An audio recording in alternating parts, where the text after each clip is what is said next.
Hi ಎಲ್ಲರಿಗೂ happy morning. Cheese cake ಮಾಡೋಣ ಬಾ.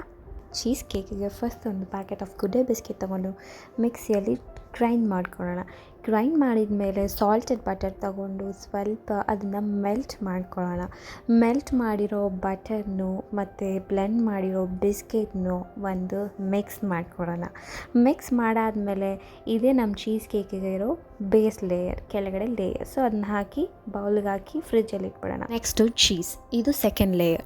ಚೀಸ್ಗೆ ಏನು ಮಾಡಿದ್ವಿ ಅಂದರೆ ಹಾಲನ್ನ ಕಾಯಿಸಿ ಲೆಮನ್ ಇಲ್ಲಾಂದರೆ ವಿನಿಗರ್ ಹಾಕಿದ್ರೆ ನಮಗೆ ಚೀಸ್ ಸಿಗುತ್ತೆ. ಸೊ ಅದನ್ನು ಮಿಕ್ಸಿಗೆ ಹಾಕ್ಕೊಂಡು ಫ್ರೆಶ್ ಕ್ರೀಮ್ಸ್ ಹಾಕ್ಕೊಂಡು ಕಂಡೆನ್ಸ್ ಮಿಲ್ಕ್. ಸೊ ಇದಕ್ಕೆ ನಾವು ಶುಗರೇ ಹಾಕಲಿಲ್ಲ ಯಾವುದ್ರಲ್ಲೂ. ಸೊ ಕಂಡೆನ್ಸ್ ಮಿಲ್ಕ್ ಹಾಕಿದ್ರೆ ಅದು ಸ್ವೀಟ್ನೆಸ್ ಇರುತ್ತೆ. ಅದನ್ನು ಸೆಕೆಂಡ್ ಲೇಯರಾಗಿ ಕೋಟ್ ಮಾಡೋಣ. ನೆಕ್ಸ್ಟ್ ಚಾಕ್ಲೇಟ್, ಮೆಲ್ಟೆಡ್ ಚಾಕ್ಲೇಟ್ನಾಗಿ ಥರ್ಡ್ ಲೇಯರಾಗಿ ಕೋಟ್ ಮಾಡಿ ಒಂದು 30 ಮಿನಿಟ್ಸ್ ರೆಫ್ರಿಜಿರೇಟ್ ಮಾಡಿದ್ರೆ ನಮ್ಮ cheese cake ready. Have it.